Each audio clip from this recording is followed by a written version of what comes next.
Fala, turma da bola, sejam todos muito bem-vindos ao primeiro episódio do canal Coisas da Bola. Finalmente, primeiro episódio do tão esperado aí por alguns, por muitos, canal Coisas da Bola. Eu sou o Cláudio e comigo aqui ele, Cacau, dono do canal.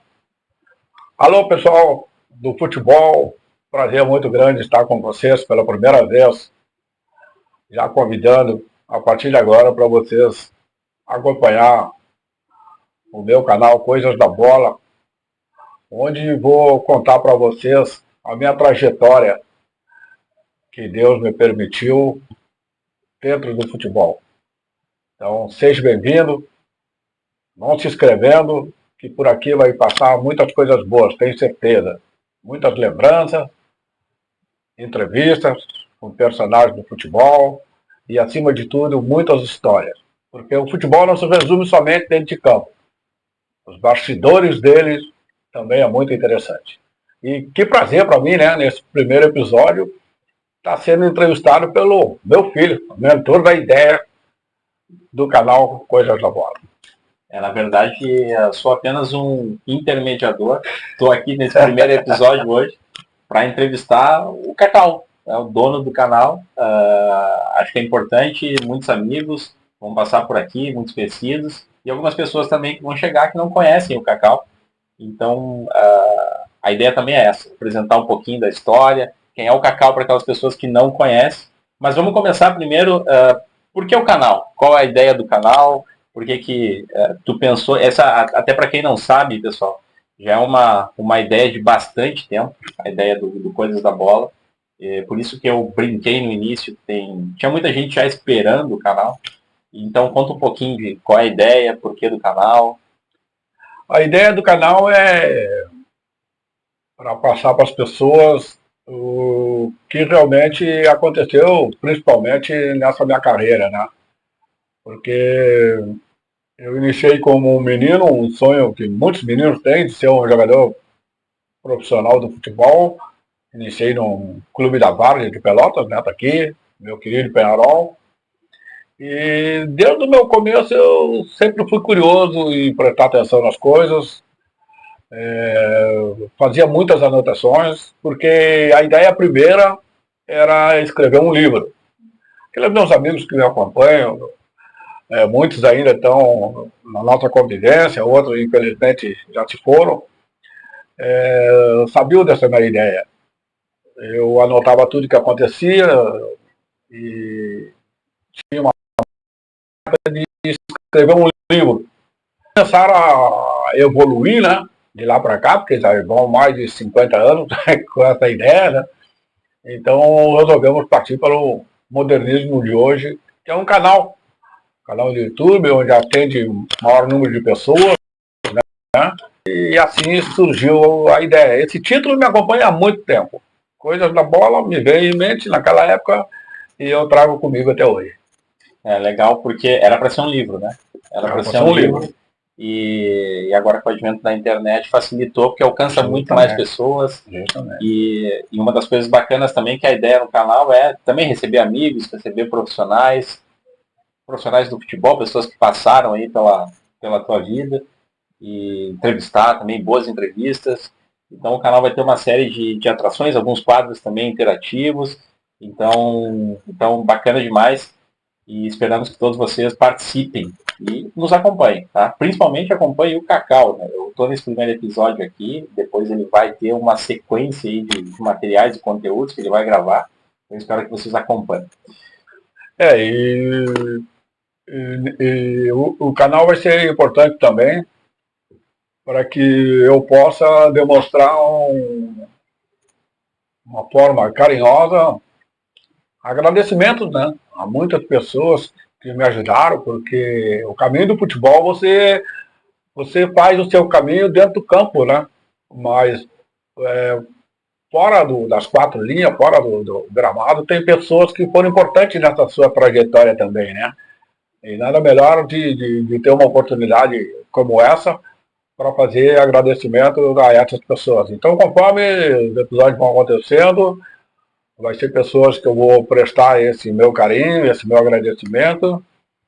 Vão ter pessoas que vão aparecer no canal para entrevista, que foram pessoas que eu julgo muito importante nessa minha longa caminhada. Afinal de contas, esse mundo de futebol eu estou percorri ele desde os 15 anos de idade. Então foi uma trajetória boa e uma trajetória que eu considero vitoriosa. E tu tava falando agora e eu tava lembrando, e tem muita história boa, muita história que eu presenciei e certamente vai vir pro canal. Né? Tem muita história boa, muita história bacana, histórias engraçadas, histórias do futebol do interior, que isso é importante também. A gente tem muito acesso à informação do futebol nacional, Série A, futebol internacional, mas o interior tem muita coisa, né? Muita gente envolvida, muita história boa para contar. Né? Meu Deus do céu. Vamos dar muitas risadas juntos, tá? Até aqui já faço um convite a todos que vão assistir, né? Vão se inscrever no canal. E aquelas pessoas que serão citadas, né? A maioria delas já sabe. Porque eu já conversei com eles, né? E eles ficaram muito felizes pela lembrança e também serem citados e poderem participar, né? Então tem muitos amigos aí que nós vamos citar a partir de hoje no nosso canal Coisa da Bola. Mas é importante, né, vocês se inscrever, né? Inscrevam aí, participem e nos ajude também a fazer o canal. O canal vai ser um canal bem descontraído, bem tranquilo, sem aquelas regras cheias de frescura, como se diz, né? E eu tenho certeza absoluta que todos nós vamos ficar satisfeitos. É isso, a gente conta bastante aí com todos vocês nos acompanhando e ajudando esse canal a crescer e que a gente possa ter um grande encontro aqui entre amigos. Mas vamos lá, para quem não conhece o Cacau, as pessoas que vão chegar no canal, que não conhecem o Cacau, não viram o Cacau jogar, são pessoas mais novas, conta um pouquinho aí da história e apresenta o Cacau para essas pessoas, quem foi o Cacau, onde jogou, por onde passou. Bom, o Cacau, na realidade, como eu sou seu sonho de ser um jogador de futebol, no futebol amador de Pelotas, no Penharol da Várzea de Pelotas, né? Para ter uma ideia, com 15 anos, eu tive a minha primeira experiência de participar de um jogo de futebol. E só para ter uma ideia, né? Eu não tinha noção de amarrar uma chuteira, né? Minha primeira chuteira, quem me amarrou foi o meu querido tio Flávio, que me ajudou e me orientou a amarração da chuteira. E aí eu comecei a sonhar em ser um jogador de futebol. Aí muitos campeonatos amadores, participando, aí pelos anos 68, e nos anos 70 eu recebi um convite para fazer um teste no primeiro clube profissional da cidade, que era no Aspirante do Brasil de Pelotas. E esse teste foi me proporcionado pelo Turino. Os mais antigos lembram do Turino, os mais novos não. O Turino foi um excelente meio-esquerda que tinha no futebol brasileiro e que era meu companheiro de equipe no Penharol da Várzea. E o Turino já era profissional do Brasil de Pelotas. E o Turino me fez o convite, arrumou um teste para mim e eu me fui, né? Com toda a esperança de um garoto, fazer o meu primeiro teste no clube profissional, na época aspirante, porque naquela época não existia juvenil, não existia juniores, não existia o infantil. Então eu fui fazer um teste no Brasil de Pelotas com 17 anos, nos aspirantes do Brasil de Pelotas. Então foi por ali que começou o meu ingresso no mundo do futebol no primeiro clube profissional, Brasil de Pelotas. E depois do Brasil de Pelotas, chegou a jogar Brasil de Pelotas, jogou no chão? Qual foram as competições desse primeiro ano no Brasil? Eu participei pelo aspirante do Brasil de 70 até 72 e nesse começo e depois nos outros episódios eu vou contar uma série de coincidências que aconteceu nesse início de minha carreira que tem alguma coisa a ver com esse clube aqui. Em 2002 eu fiz o meu primeiro contrato profissional recebi uma oportunidade no aspirante, tive uma oportunidade dada por um ex-zagueiro do Brasil de Pelotas, e depois também treinador, seu Oswaldo Barbosa, e consequentemente depois assinei meu primeiro contrato profissional com o Brasil, a pedido do meu primeiro treinador profissional, Oscar Modesto Ruth. O grande Oscar foi um grande goleiro do futebol do interior, pelo Flamengo de Caxias, que existia na época, e foi o meu primeiro treinador que me deu a oportunidade. Aí, em 1972, eu participei do primeiro Campeonato Gaúcho pelo Brasil, um campeonato denominado Copa Governador do Estado do Rio Grande do Sul, que não tinha participação da dupla Grenal. E em 1972 eu conquistava o meu primeiro título como jogador. O Brasil, na época, foi campeão da Copa Governador do Estado. Legal. E, bom, vamos falar um pouquinho também agora desse trajeto, porque o Cacau é muito conhecido por ter jogado no Grêmio, acho também um dos meio-campos aí que mais comentados. Eu cresci ouvindo falar em Cacau e Urineca. Cresci ouvindo falar em Enio Andrade, acho que tem uma ligação. E como é que foi esse caminho, então, do início, Penharol, Brasil, até o Grêmio? E como que aconteceu isso? Como é que tu chegou no Grêmio? Conta um pouquinho aí para essa grande massa, torcida tricolor também, que conhece. Como eu disse, eu acompanhei isso, eu ouvia muito falar, Cacau e Urineca. Onde a gente parava, todo mundo dizia Cacau e Urineca. Conta um pouquinho aí de como tudo isso aconteceu. Bom, isso começou a acontecer no momento que eu fui emprestado pelo Brasil de Pelotas, nos anos 74. O Brasil, eu participei do Brasil 72 e 73. 74, o Brasil pediu tipo um licenciamento de uma competição que existia no Rio Grande do Sul e emprestou alguns jogadores que faziam parte do clube, né? Para alguns clubes que iam participar dessa competição que o Brasil não ia participar. Eu fui emprestado para o Esportivo de Bento Gonçalves. E no Esportivo de Bento Gonçalves eu tive talvez um dos melhores momentos. Tive outros também depois, para frente, mas no Esportivo de Bento eu tive um dos melhores momentos da minha carreira. E lá eu tinha como treinador Enio Andrades, que é um dos treinadores que mais me marcou, treinador que, juntamente com Oscar Ruth, que me deu a primeira oportunidade, junto com o seu Oswaldo Barbosa, que fez a minha aprovação no aspirante. O Enio Andrades é que realmente começou a me encaminhar com mais firmeza ainda do mundo do futebol. Conheci seu Enio no Esportivo em 1974. Em 74, depois do término do campeonato, eu fui escolhido o melhor jogador do interior do estado. A maioria era da dupla Grenal. E eu fui escolhido o principal jogador do interior, inclusive, se vocês prestarem atenção, tem o troféu de melhor jogador do interior. E o Enio Andrades, em 75, ele assumiu o Grêmio Futebol Porto Alegrense. E eu lembro que na época, terminando o meu empréstimo com o Esportivo, o seu Enio Andrades me chamou na sala dele, lá em Bento, lá na montanha, e me falou assim para mim: não assina com ninguém, espera que eu vou te ligar.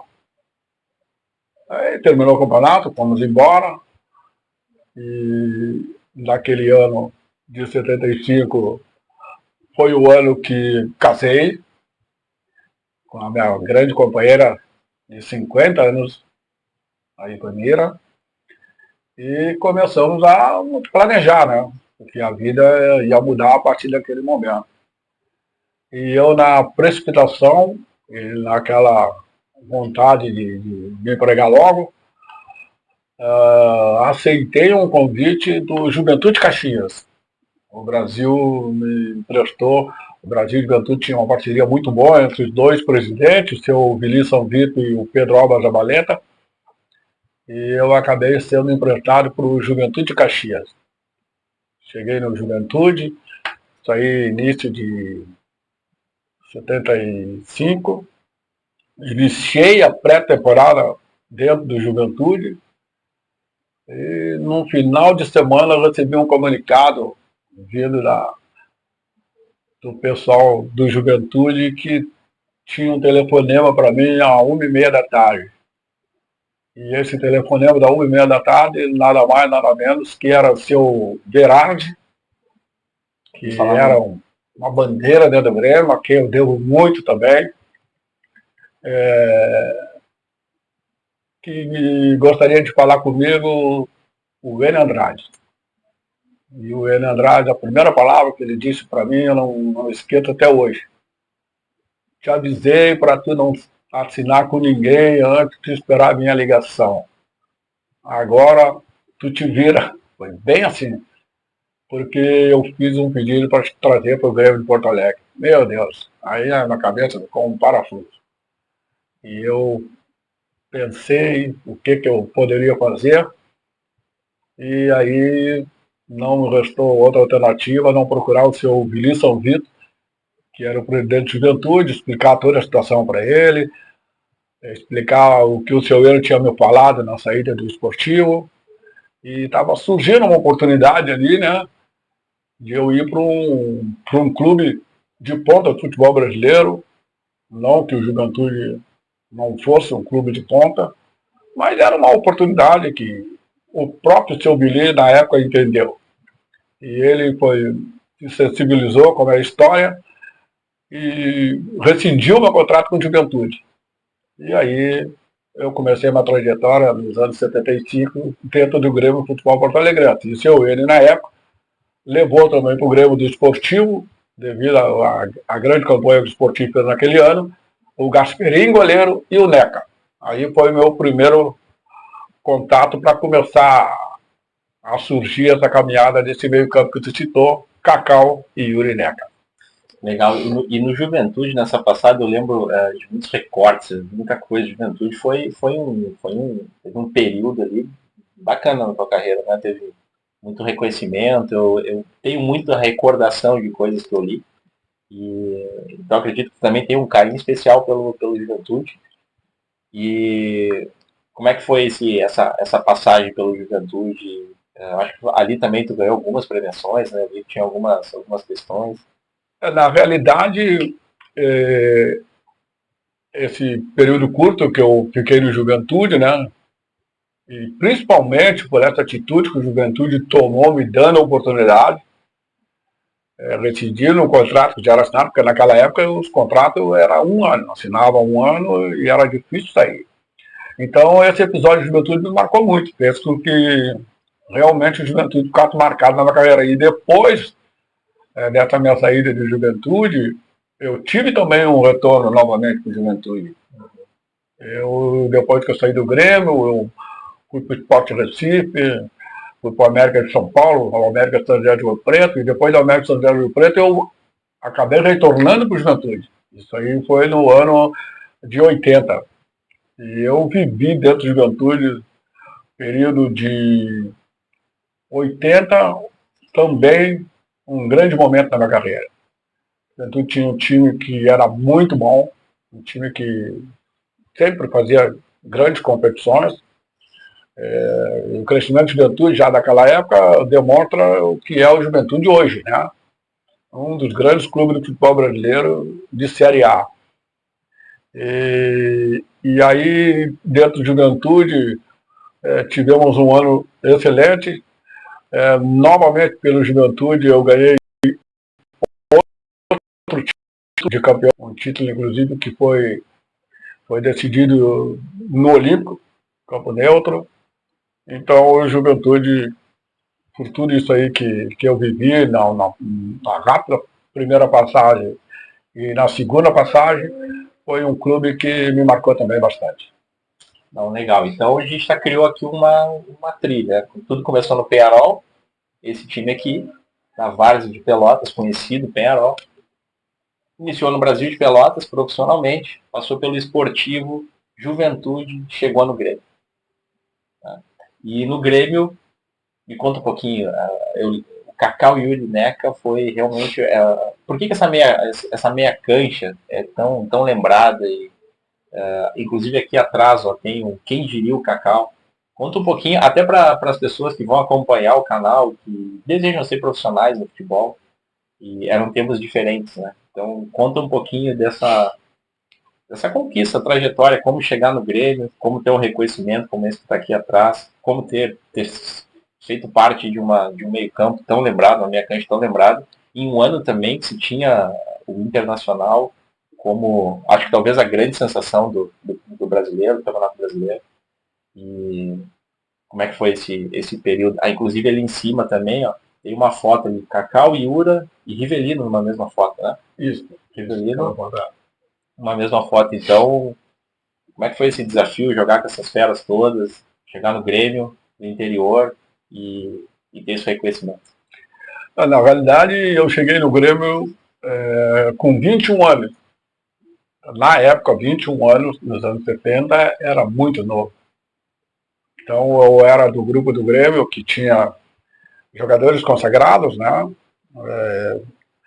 Nós tínhamos no Grêmio nos anos 70, 75, jogadores, Anchieta, zagueiro, que tinha feito uma Copa do Mundo pelo Uruguai, tinha o Sebas, goleiro, tinha o Ortiz, ponta esquerda, que depois foi campeão mundial pela Argentina. E especificamente eu cheguei no Grêmio para substituir um dos caras que tinha muito nome no futebol brasileiro, excelente profissional, excelente caráter, jogadores constantemente convocados para a seleção brasileira, que era o Carbone. Carbone, para quem não sabe, era um volante, teve uma carreira alta no Botafogo, e de repente substituiu o jogador do interior, vindo do Esportivo de Bento.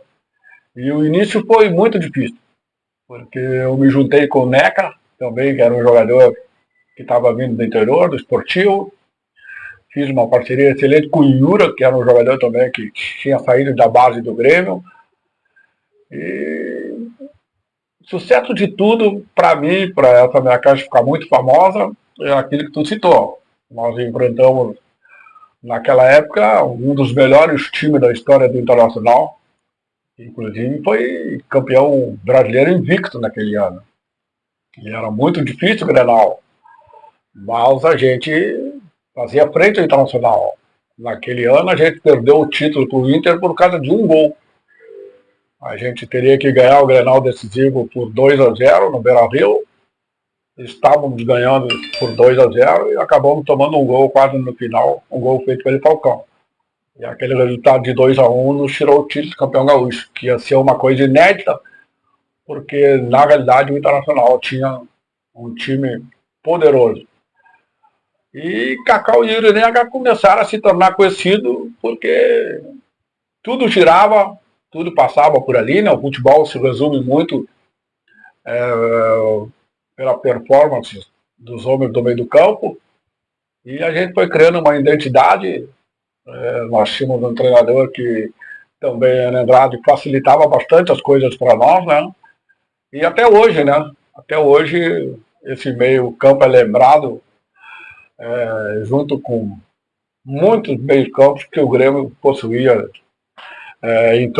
que sempre possuiu durante toda a sua história. Sim, eu estava agora escutando e lembrando, e para quem é um pouco mais novo, como no meu caso, infelizmente a gente não tem tantos registros, né, dessa época, tem alguns.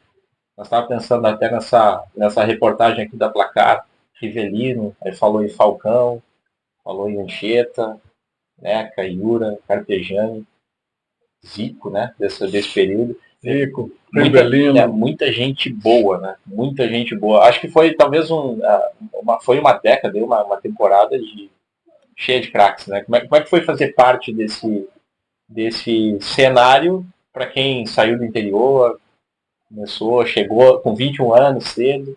Como é que foi jogar, não só jogar, marcar, né? Também marcar esses caras, Rivelino, Falcão, Carpegiani. Na realidade, o futebol de antigamente, comparado ao futebol de hoje, na minha opinião, acho que era muito mais difícil. E eu vou tentar explicar o porquê que eu acho que era mais difícil. Por exemplo, você vai jogar um Grenal jogava um Grenal da época dos anos 70, Você enfrentava o seu maior rival, que era o Internacional, você tinha que marcar o Falcão, tinha que marcar o Carpegiani, tinha que marcar o Valdomiro, tinha que marcar o Escurinho, tinha que marcar o Flávio Minuano, tinha que marcar o Lula. Olha quantas pessoas você tinha que se preocupar. Tinha que se preocupar com o Figueiredo na jogada aérea. Aí você ia jogar contra o Flamengo do Maracanã.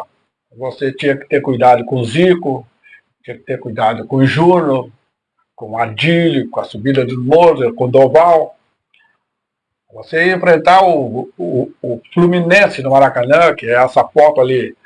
Você tinha que marcar o Rivelino, Paulo César Caju, Carlos Alberto Pintinho, Marco Antônio, Toninho. Então era muita gente boa junto, né?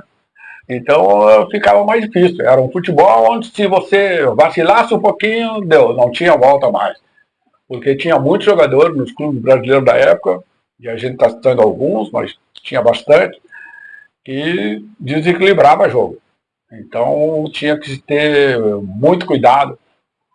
Você ia jogar, por exemplo, com o Guarani de Campinas, lá em Campinas. Você tinha que marcar o Zenon. O Zenon acho que é o maior, né, do Guarani. Tinha que marcar o Zenon, tinha que marcar o Evair, tinha que marcar o Renato, o próprio Neto, que jogava também no Guarani, o Zé Carlos. Então era muito complicado. Aí você vai um pouquinho mais, vai para Belo Horizonte jogar contra o Cruzeiro. Tinha que marcar o Nelinho, tinha que marcar o Joãozinho.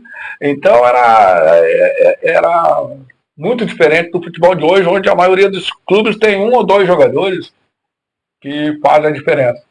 Então acho que o grande mérito. E para mim, principalmente, era tudo um filme que passava na minha cabeça, né? Eu lembro a primeira vez, em 1975, que eu pisei no Maracanã. E o Maracanã, para mim, era só por fotos. Maracanã, para mim, era jogos que eu via na televisão. E, de repente, com 21 anos, um menino jovem, saído dos campos amadores da Glória de Pelotas, estava dentro do Maracanã. E o Maracanã, na época, existia a Coreia, né? Era público de 100 mil, 110 mil pessoas. Então, imagina o que passa na cabeça. Mas essas lembranças são muito positivas, são muito gratificantes, e todos esses desafios, com certeza, me ajudaram a crescer. Bacana. Inclusive, fica a dica aí para quem é mais novo, que acompanha os craques aí de hoje em dia, os jogadores famosos de hoje em dia, dá uma pesquisada aí. Infelizmente, a gente não tem tanto material disponível como se tem hoje. No futebol daquela época, você jogava um gol no domingo e você ia assistir o tape, como se falava antigamente, né? Hoje é a reprise, somente no sábado seguinte. Não tinha os recursos que tem hoje. Hoje, se termina um jogo de futebol no domingo, daqui meia hora, uma hora, você já está vendo o mesmo jogo na televisão, né? Então, antigamente, tudo era mais difícil. Difícil para a gente saber informações do seu adversário, difícil para os treinadores também, né? Uma época bem complicada em tipo de informação. É o que, felizmente, acontece hoje. Então fica a dica, pesquise, e inclusive aqui no canal a gente vai fazer isso também, tá? O canal tem essa ideia, a gente vai mostrar, falar desses jogadores antigos, até para as novas gerações conhecerem, porque são jogadores, essa história ela não pode se perder no futebol. Hoje um problema, hoje com a velocidade da informação, a gente acaba não tendo acesso a coisas do passado, principalmente os mais novos, e quem gosta de futebol, quem viu, viu.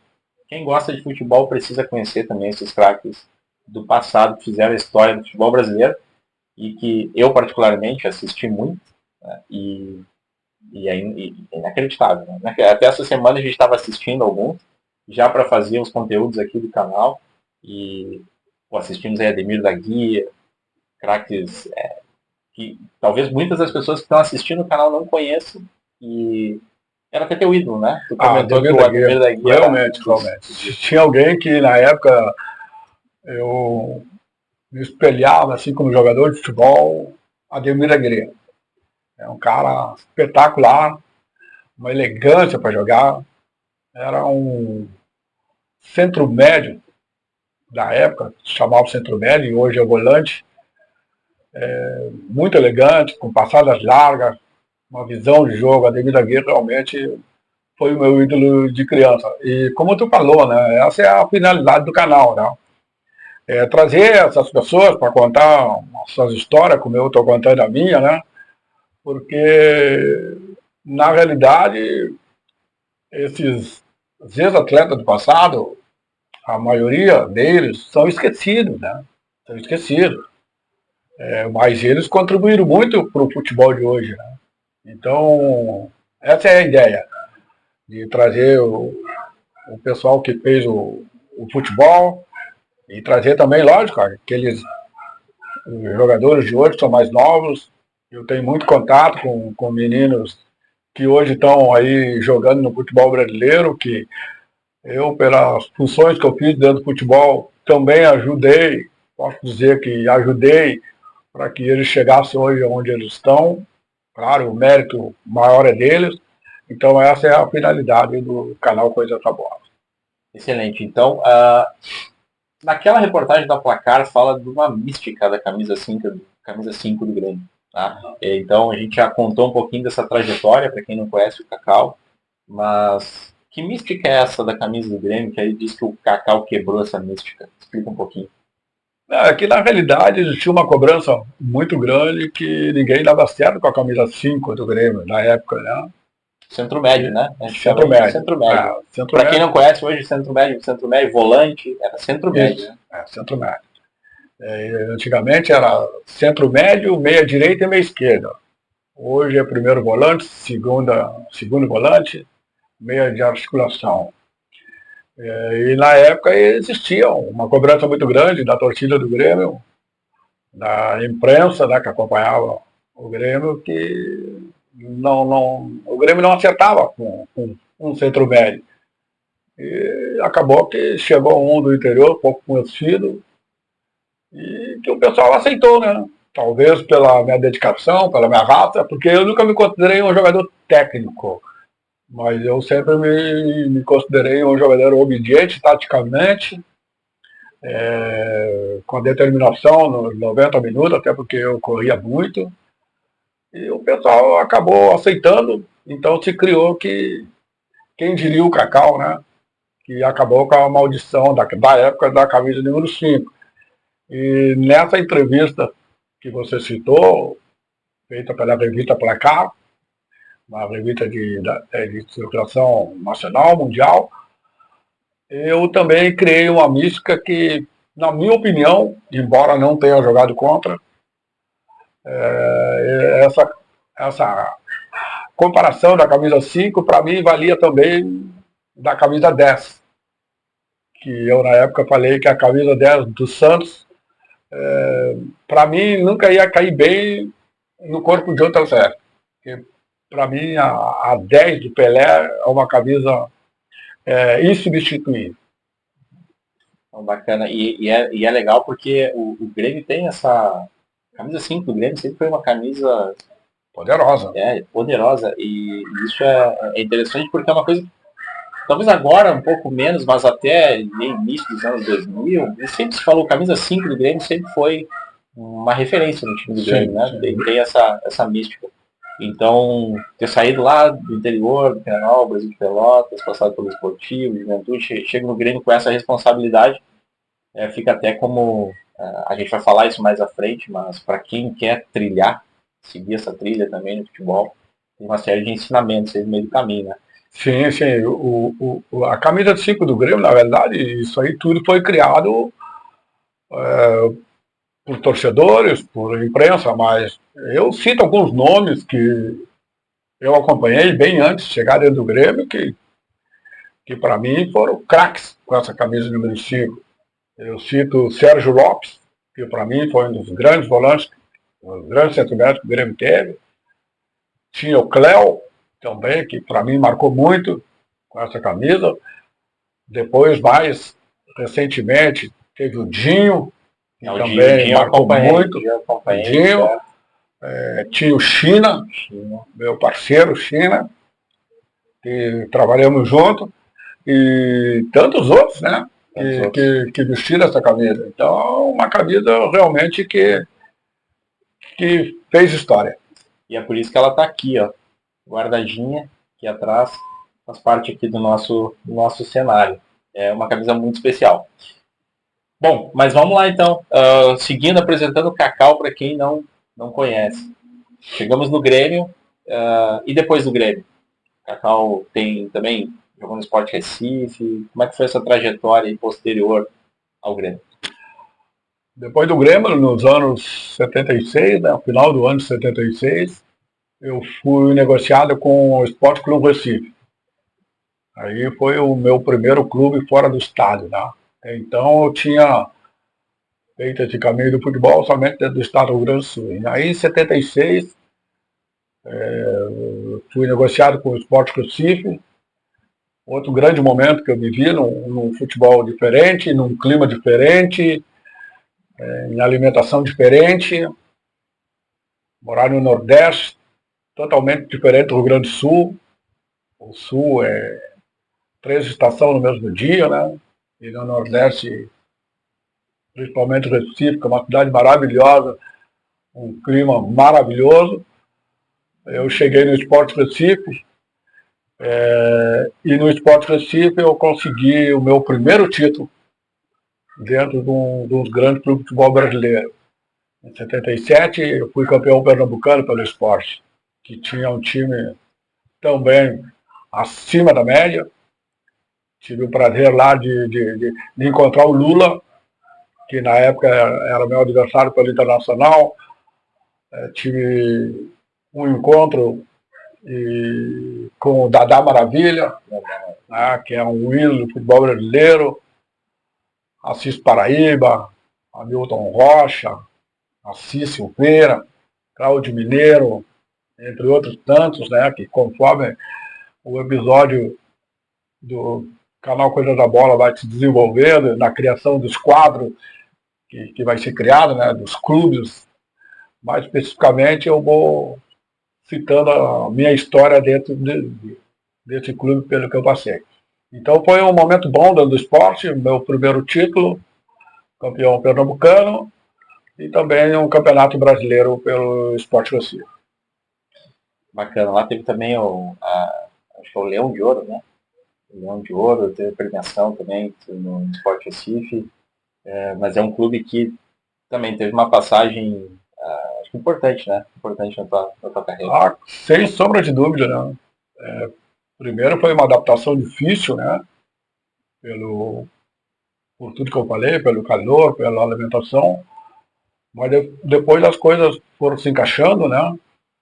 E no Sport Recife eu viria a ter, depois, mais tarde, o meu terceiro encontro com o Enio Andrade, treinador.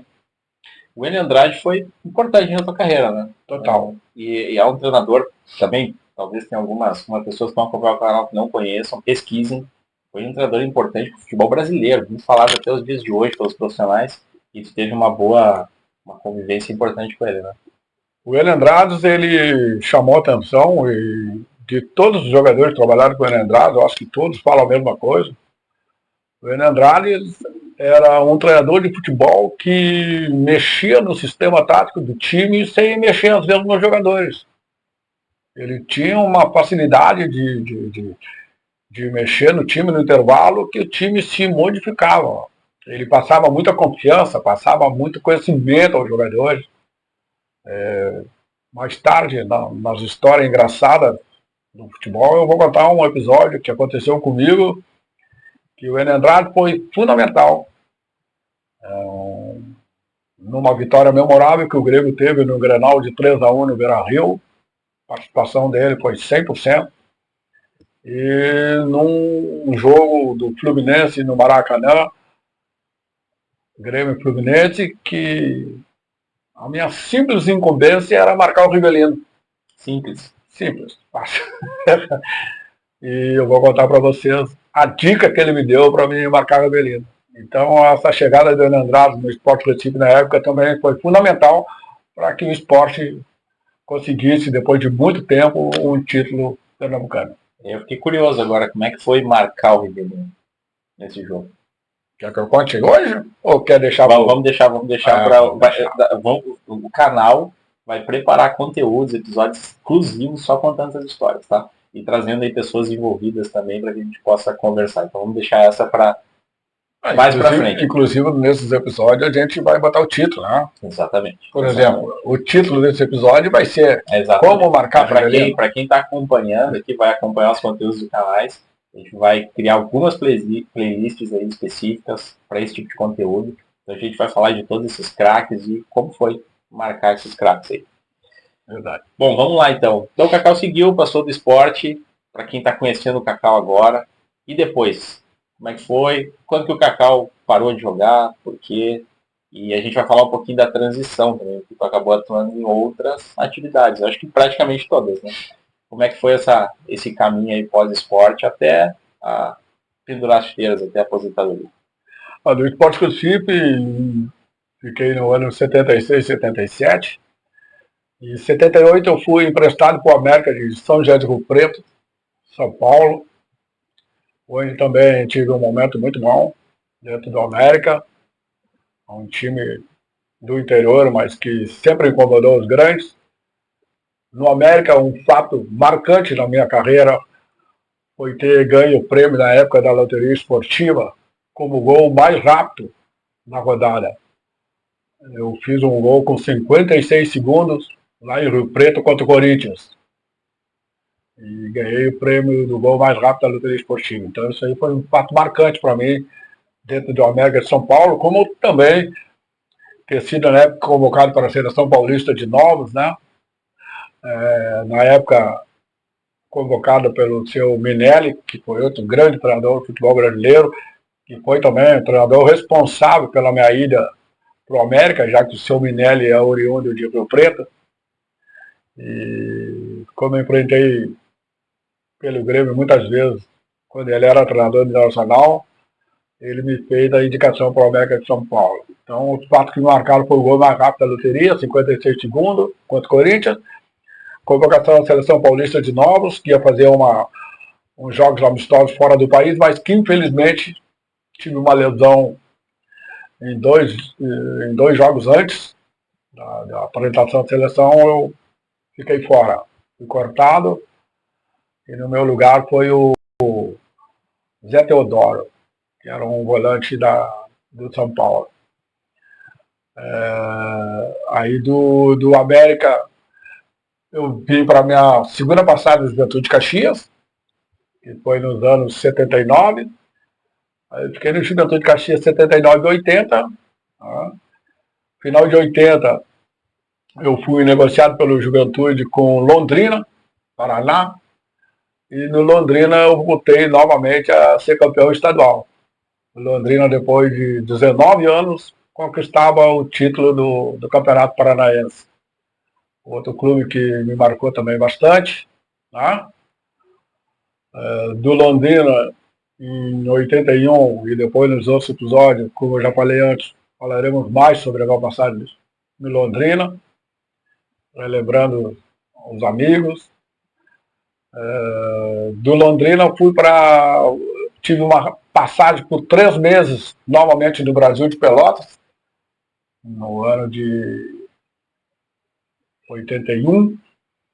E essa minha rápida passagem no Brasil de Pelotas, depois mais tarde vocês vão saber, porque nessa rápida passagem começou a surgir o Luiz Felipe Scolari, o Felipão. Eu vou contar também mais tarde. E fiquei 3 meses no Brasil de Pelotas e fui para a Internacional de Limeira, em 82. Na Inter de Limeira, fui como jogador emprestado, com passe estipulado, fiz um grande campeonato paulista pela Inter de Limeira. No término do meu empréstimo, devido a esse grande campeonato paulista que eu fiz, na hora da compra o Brasil mudou o valor estipulado. E aí o Internacional não concordou, porque tinha um valor pré-estabelecido, e não quis, no momento, fazer a compra do meu passe junto ao Brasil, pela mudança de valores. Aí eu saí da Inter de Limeira e esse mesmo time, com alguns jogadores que chegaram, mas é o mesmo grupo da época, esse time foi campeão paulista. Ou seja, eu poderia ter sido campeão paulista, porque praticamente foi o mesmo time.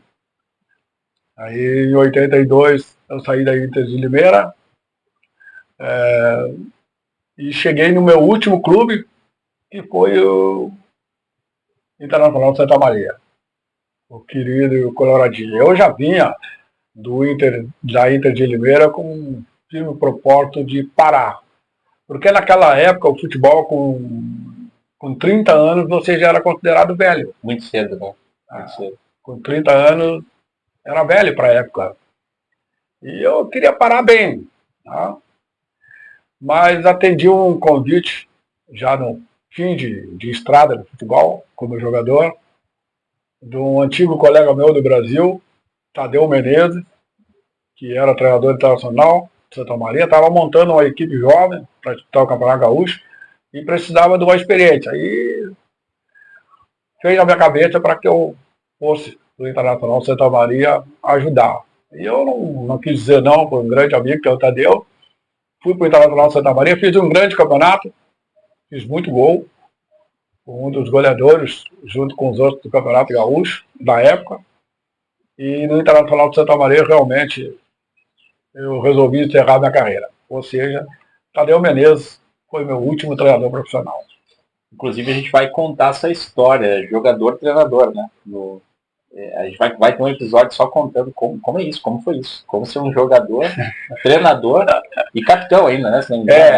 Essa história aí que ela aconteceu nesse pequeno período que eu fiquei no Brasil de Pelotas nos anos 81, né? Foi uma história aí que o Brasil dispensou o treinador da época, né? E durante uma semana me fizeram um convite para que eu assumisse o treinador, porque eu era um dos mais experientes do grupo. Então, em uma semana, com um jogo pela frente, eu fiz o inédito. Eu fui jogador, capitão do time, treinador, e eu era o presidente da caixinha. A gente vai contar essa história. A gente vai contar essa história em detalhes aí para quem acompanha o canal. Porque era difícil para o treinador tirar o Cacau jogador. A gente vai contar isso. A palestra que eu vou contar como aconteceu nessa semana, tinha que dar vocês vão achar muito engraçado. Tinha que falar e sentar para ouvir. Bom, vamos lá então. Por isso, coisas da bola, né? Coisas da bola, histórias da bola, e vão ser todas contadas aqui no canal, tá? Bom, então o Cacau encerrou a carreira como jogador, mas o Cacau não foi só jogador, né? Para quem não conhece o Cacau foi treinador, gerente de futebol, avaliador técnico. Conta um pouquinho como é que foi essa trajetória, porque teve uma carreira longa como treinador também, né? Na realidade, do tempo que eu estava exercendo a minha função como jogador, eu prestava muita atenção nos treinadores que eu tive, né? Eu tive grandes treinadores na minha carreira. Já citei aí o Oswaldo Barbosa, da primeira oportunidade, o Oscar Ruth, que foi fundamental, meu primeiro contrato profissional, Ele Andrades, foi meu treinador do Grêmio, esportivo, Juventude Caxias, Sport Recife. Eu tive o seu Mário Travalini, que foi meu treinador no esporte também. Eu tive Sérgio Cléris, foi meu treinador na Inter de Limeira, um cara super inteligente. Orlando Peçanhas, foi meu treinador no América de São José do Rio Preto. No Londrina, eu tive Valdir Espinosa, também espetacular. Urubatão Carlos Nunes, foi meu treinador também no Londrina. No Esportivo de Bento, eu já citei, que foi o seu Andrade. E eu ia prestando atenção tive também o seu Oswaldo Rola, Foguinho no Grêmio, Paulo Lumumba, também foi meu treinador, Valmir Louruz, no Juventude, o próprio Filipão, né, foi meu treinador por pouco tempo no Brasil de Pelotas. A gente vai contar essa história aí do Luiz Felipe Scolari, que é um grande amigo também. Grande amigo. Essa história vai ser contada no canal. Então eu fui pegando um pouquinho de cada um, né? E fui me aperfeiçoando.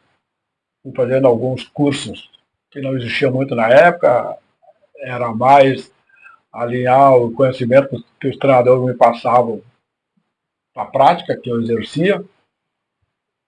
E em 85, eu já tinha parado de jogar no Inter de Santa Maria em 84, foi o meu último clube. E em 85 eu recebi um convite para iniciar minha carreira como treinador. E esse convite aconteceu de uma forma muito engraçada, que eu pretendo contar futuramente como aconteceu, mas meu primeiro clube como treinador foi o São Borja. São Borja. Foi meu primeiro clube que realmente eu devo a minha primeira oportunidade como treinador. Aí comecei a girar, porque treinador tu sabe que não para, né?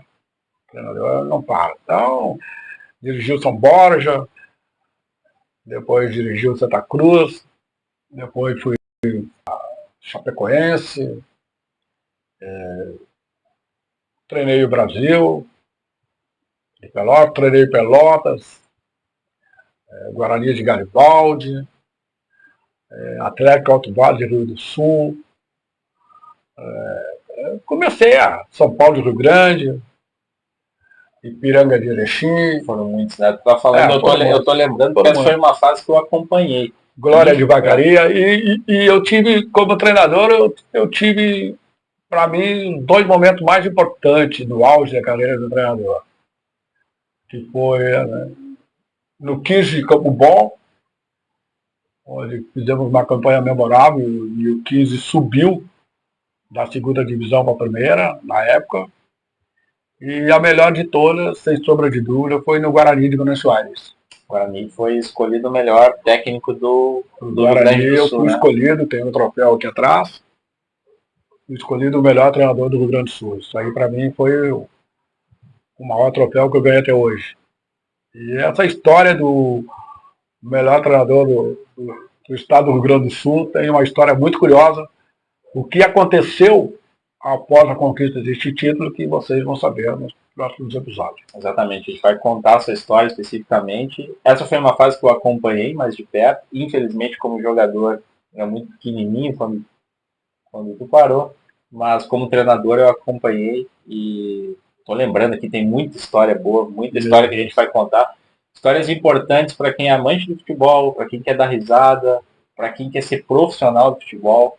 Muita coisa bacana. Eu costumo até dizer que muitas das coisas que eu aprendi dentro do campo de futebol, acompanhando.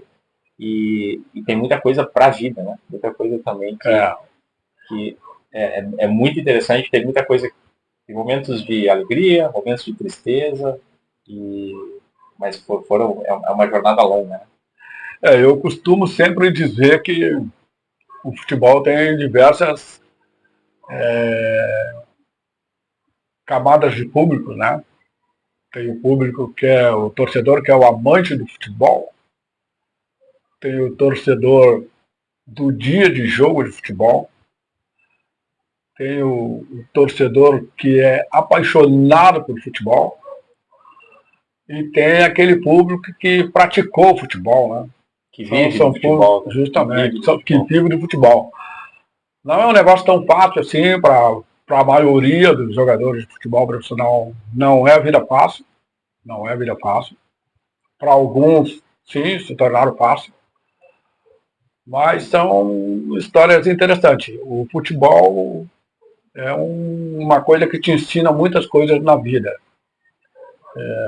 Fatos fundamentais que o futebol te ensina é que você tem amigos verdadeiros do futebol e você tem companheiros de futebol. E a gente vai contar essas histórias e até trazer essa visão de dentro das 4 linhas para fora. Porque quem conhece o futebol de fora acaba não conhecendo a fundo como quem vive futebol. E é uma coisa completamente diferente. Quem tem futebol como profissão e não como lazer apenas, ou como esporte, é completamente diferente. A gente quer trazer essa visão até para valorizar esses profissionais. Que hoje a mídia dá muita ênfase naturalmente nos clubes de elite, nos atletas de elite, mas tem uma massa de profissionais, pessoas que vivem futebol em todos os níveis. E são todos importantes para o futebol.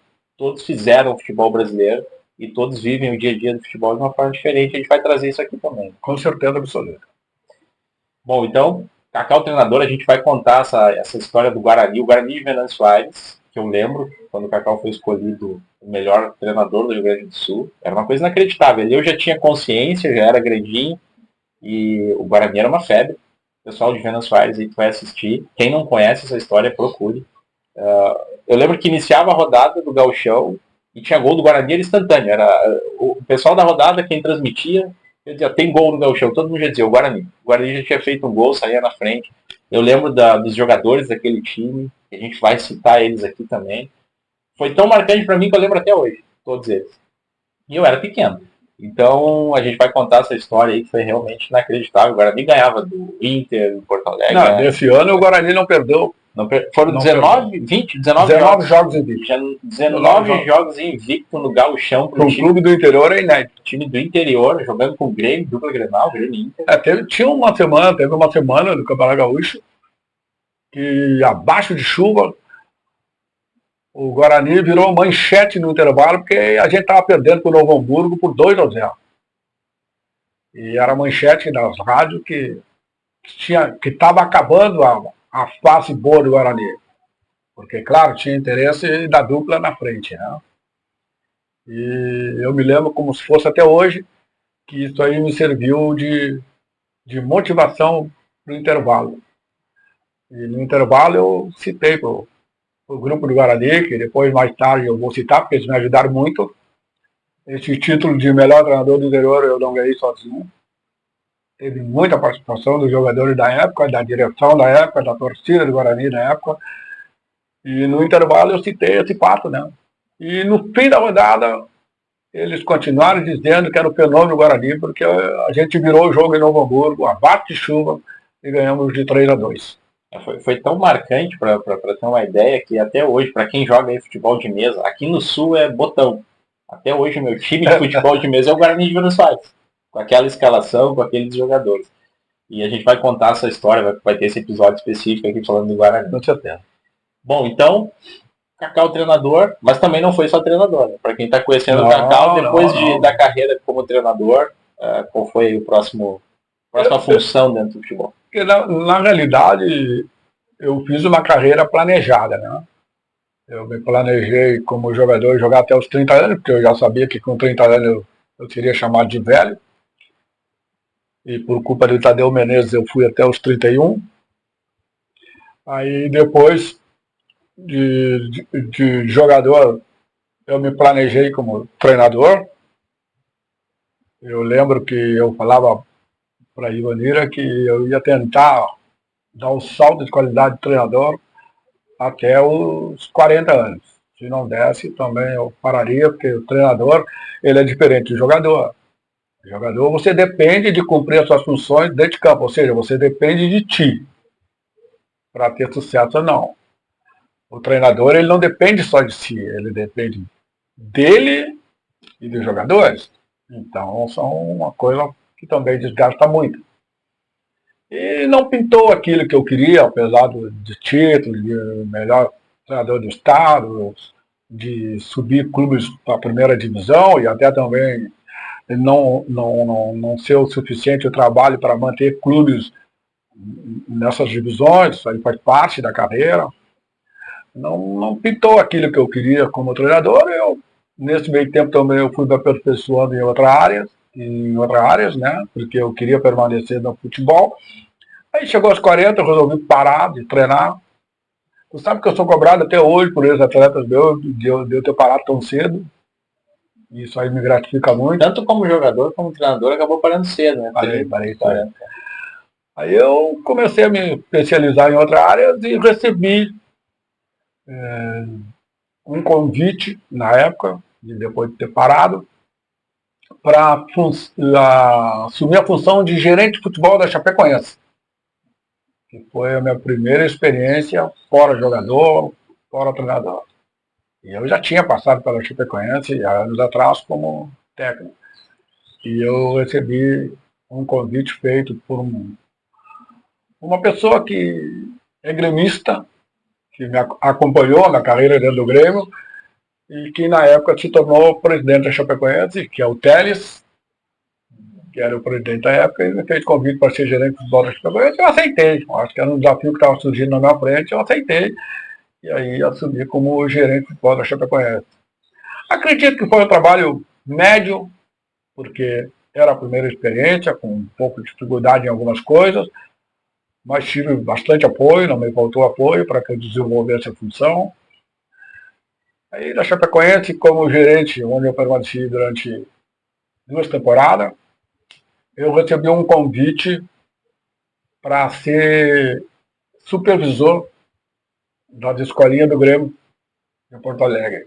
Numa das visitas que eu fiz ao Grêmio, eu fui fazer uma visita a uma grande pessoa que comandava a escolinha do Grêmio, que era o seu Rocha, e o seu Rocha me fez o convite para mim ser supervisor da escolinha do Grêmio. Aí eu abri mão da Chapecoense, estava terminando também a gestão do Teles, né, que foi o presidente que me contratou, e eu vim para a escolinha do Cristal como supervisor. Aí fiquei na escolinha do Cristal por um tempo de supervisor, e depois eu recebi um convite para ser um dos coordenadores da época do setor de avaliação e captação do Grêmio, né, que o Grêmio estava criando, aperfeiçoando mais esse setor, e eu me juntei a outros profissionais nesse setor. Então eu fui aí para coordenação de setor de avaliação e captação do Grêmio, depois novamente fui coordenador da escolinha, depois consequentemente fui um dos coordenadores do CT Eldorado, das categorias de base do Grêmio, e esse processo todo eu fiquei durante 20 anos, entre todas essas funções dentro de um grande clube, né? E uma curiosidade nesse episódio aí. Muitos profissionais que fizeram mais história do que eu dentro do Grêmio não tiveram a oportunidade de receber esse convite, né? E eu que fiz uma história, não com títulos dentro do clube, mas talvez uma história com personalidade, com dedicação, de bom caráter, de bom relacionamento, eu acabei tendo esse privilégio de permanecer dentro da categoria de base de um dos grandes clubes formadores do futebol brasileiro por um período de 20 anos. Eu já estava falando, eu estava lembrando aqui, porque como eu comentei, eu acompanhei essa trajetória, já tinha nível de consciência para isso, e tem muita história bacana que a gente vai contar aqui, principalmente desses bastidores do futebol como treinador, as dificuldades, os amigos, né, os casos, né, tem casos aí para contar. E no Grêmio, esse retorno ao Grêmio aí nessa função, também foi uma carreira longa, foi um reencontro com o Grêmio, e muito longo, e nesse período, na captação, nas escolinhas, passou muita gente boa ali, né? Passou esse trabalho de captação, de avaliação. Tem muita gente que agora sim, essa geração que está acompanhando aqui mais nova, conhece, viu jogar, ídolos do Grêmio, que passaram ali, né, nesse projeto. Sim, esse reencontro com o Grêmio foi interessante em muitos aspectos, né? Eu, depois de muitos anos fora do Grêmio, eu voltei a conviver no Olímpico, que foi o campo que eu tive o privilégio de iniciar, né, também a minha carreira. Eu convivi com o Olímpico no seu início como jogador e fiquei com uma tristeza muito grande de ver o fim do Olímpico, né? Saudoso Olímpico. E vi o surgimento da Arena, né? Nesse projeto que o clube fez. E a participação no setor de avaliação e captação, com descobrimento de jogadores que hoje jogam no futebol brasileiro, jogadores que já não estão no futebol brasileiro, foi muito importante, né? Muito importante. Hoje eu posso te dizer hoje com toda a certeza que, tirando esse clube aqui, né, que esse é o meu verdadeiro clube, eu me sinto na obrigação de torcer por muitos clubes, né? Porque tem muitos meninos que hoje estão jogando no futebol brasileiro que passaram pela gente ali na categoria de base, né? Então você torce pelo sucesso deles, né? Então isso aí é gratificante. Para quem ajudou é muito gratificante. Claro, embora, claro, né, que muitos deles, né, que a gente ajudou lá no início, nem se lembram mais da gente, mas é um processo normal. O futebol é assim mesmo. Pessoas que chegam, pessoas que saem, novas pessoas que vêm, conhecimento do próprio menino, né? Isso aí a gente cita, né?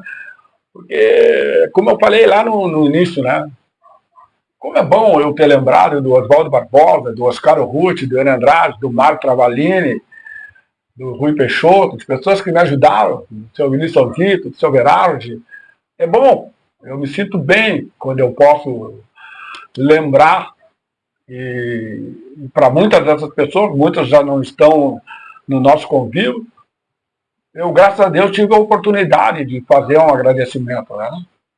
Para não ficar com aquela mágoa de não ter dito, pô, valeu, obrigado, né? Como eu citei o exemplo aqui lá no início do meu tio Flávio, que me agarrou a minha chuteira.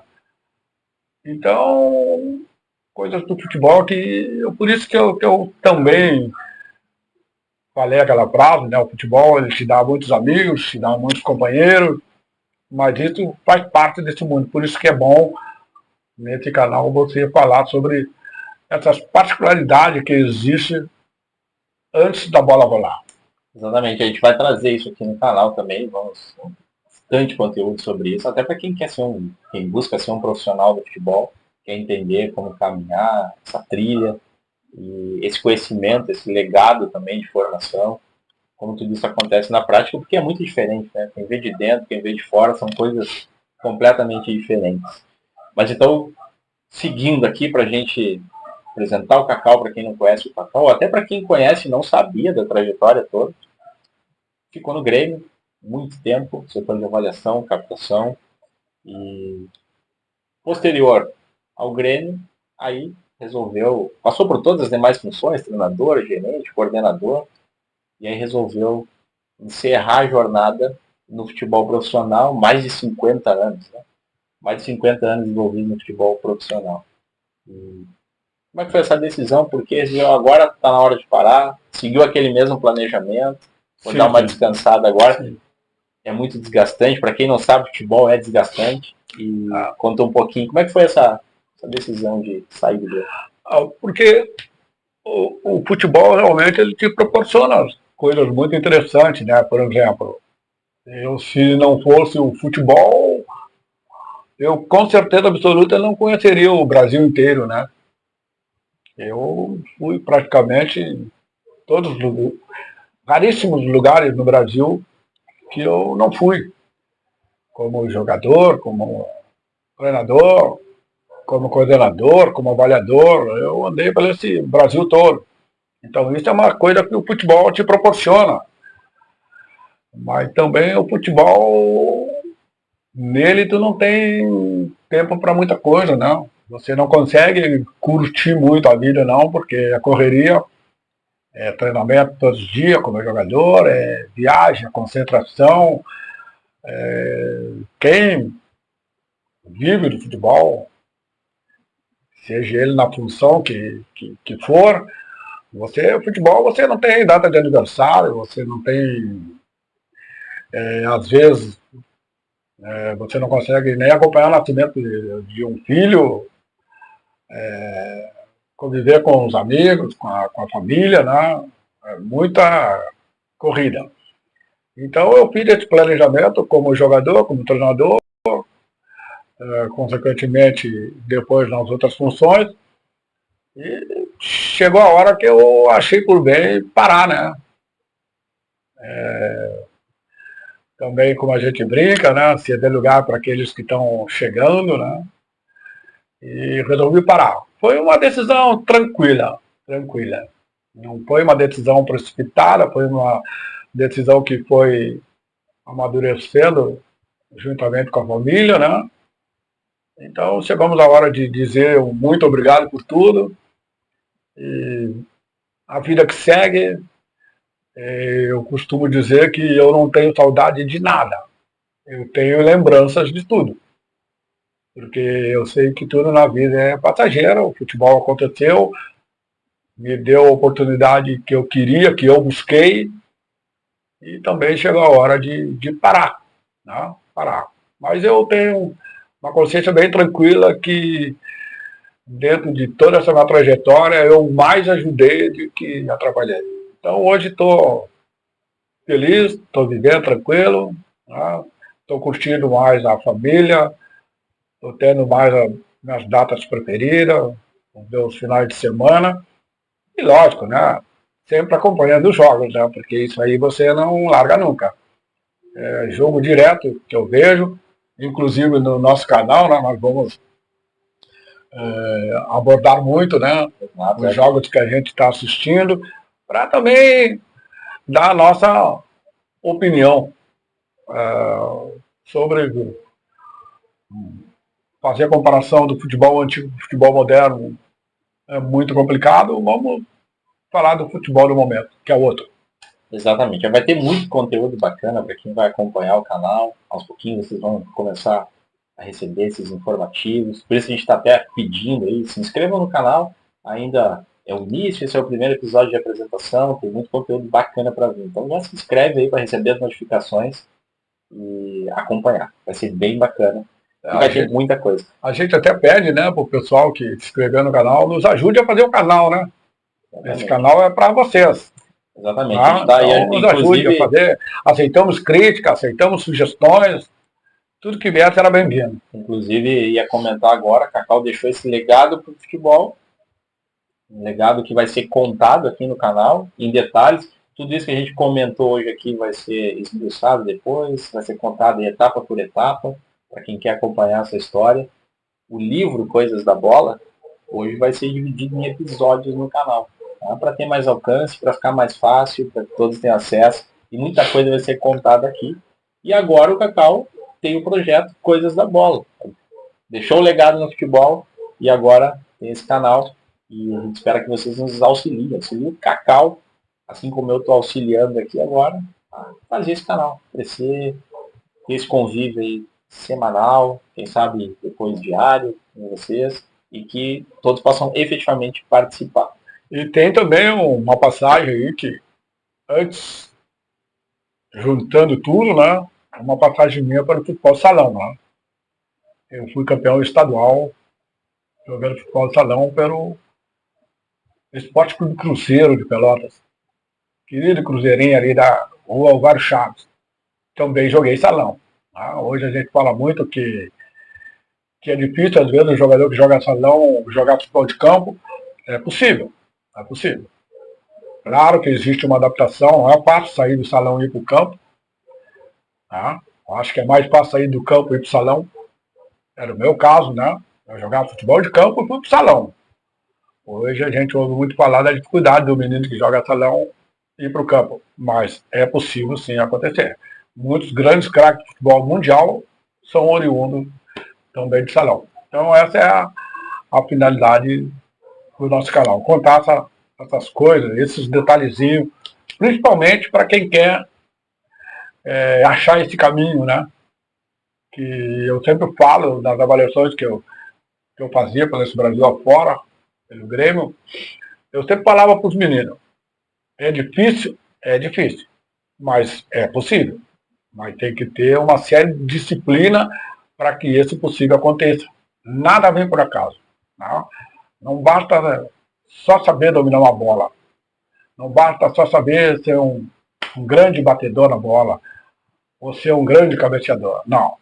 Precisa de muitas coisas. E uma das coisas mais importantes que eu acho é, no início, você saber ouvir. Você tem que saber ouvir. Porque é os detalhes que vão fazer você chegar. Exatamente. E tudo isso vai ser contado. Esse episódio, inclusive, do salão, vai ser contado. E é isso. Espero que todos vocês acompanhem. Bom, pessoal, estamos chegando ao fim aqui do primeiro episódio, tão esperado, Coisas da Bola. Fica aí o agradecimento para quem assistiu. Espero que vocês nos acompanhem. Acompanhem o Cacau, o canal Coisas da Bola. É do Cacau. e ele conta com a participação de todos vocês. Então nos ajudem a construir o canal, fazer o canal, colaborem, se inscrevam, deem o like, nos ajudem e acompanhem as notificações, que vem muita coisa bacana por aí, muita participação, muita entrevista, muito conteúdo. E finalizamos por aqui. Deixa o recado para o pessoal de que o Coisas da Bola é uma grande confraria de amigos, a turma da bola. Tá? Então, é isso. Esperamos vocês aí no próximo episódio e acompanhem as Coisas da Bola. Esse canal está sendo somente possível graças ao meu diretor de canal, que é o meu filho Cláudio, ao setor comandado pelo Grupo Alba, no setor de marketing do canal. Esse canal só é possível graças ao apoio da minha esposa Ivanira, de todos os familiares. E na abertura desse canal eu dedico a 2 pessoas. Ao meu pai, Geraldo Barbosa, falecido, e a minha querida Ida Barbosa, que ainda está junto com a gente. A vocês eu dedico o Coisas da Bola.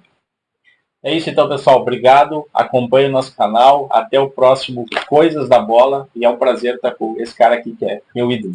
Até mais. Alô, turma. Conto com vocês, hein? Abraço.